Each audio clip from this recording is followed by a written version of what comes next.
کی گفته با گیم زدن به هیچ جا نمیرسی؟ حسن باجانی هم قهرمان جهان.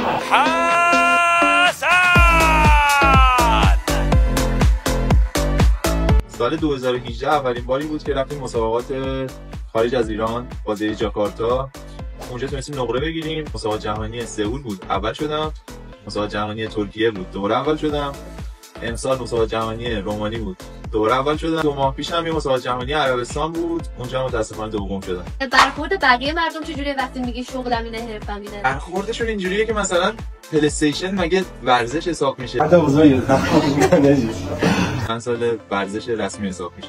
مسابقات انتخابی تیم ملی بود. 3 تا بازی اولام باختم، خیلی حالم بد بود.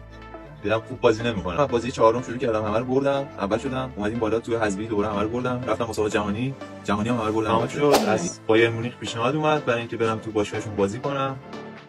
کرونا شد، کلا کنسل شد این پیشنهاد. و واقعا پارسال هم یه دونه از اینتر میلان پیشنهاد داشتم، به خاطر سربازی نتونستم. چه پیشنهادی براشون میدید؟ نکنن. خیلی هم اصلا جدی میگم، خب شاید خودت ندونی ولی مثلا میگن پیش خودش فکر می‌کنن خب حسن باجانی چجوری تونست؟ پس منم شاید بتونم. به خودت افتخار کن، جدی دارم میگم. پیشنهادم اینه که هیچ وقت ناامید نشن.